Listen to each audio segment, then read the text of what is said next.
Alors, après la Red Bull qui aurait échoué au crash test, c'est maintenant la Mercedes qui aurait éventuellement échoué, selon ce que dit motorsport.com. Incroyable. Toujours l'édition italienne qui semble bien informée sur tout ça. Comme Red Bull, Mercedes a échoué au crash test imposé par la FIA en vue de l'homologation du châssis de sa W13. La structure de braquet n'a ainsi pas réussi à un test statique, celui d'intrusion latérale. Elle devra le repasser prochainement pour obtenir le feu vert de la fédération d'ici les essais hivernaux de Barcelone, à partir du 23 février. Comme pour le crash test non réussi de la Red Bull, la situation ne suscite pas une inquiétude démesurée dans les rangs de l'écurie championne du monde.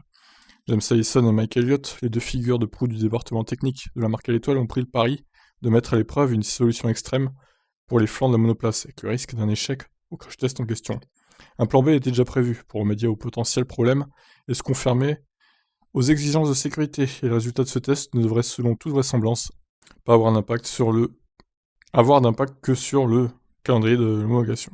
Dans le cadre de la révolution technique du règlement 2022, la FIA a modifié le positionnement des structures d'impact latéral situées sur les pontons, entre autres pour empêcher les écuries de placer l'entrée d'air en hauteur, comme ces dernières années, suivant une tendance initiée en 2017 par Ferrari. Mercedes a d'ores et déjà annoncé que la présentation de la monoplace aurait lieu le 18 février.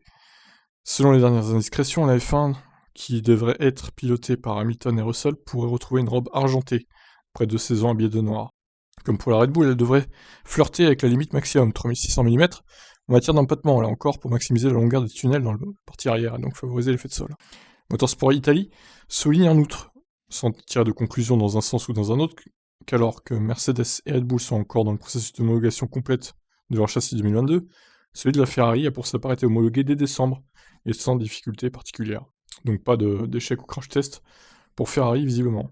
Voilà, donc, écoutez, étonnant. 2 échecs pour les 2 top teams, attention, hein. Parce que Mercedes, eux, ils ont la pression du temps, parce que du coup, ils ont révélé leur date de présentation au 18 février. Red Bull, ils ont moins de pression, ils n'ont pas révélé de date. Donc il faudra que tout soit en place quand même à cette date-là pour Mercedes. À voir donc, je vous laisse commenter ça. Ciao.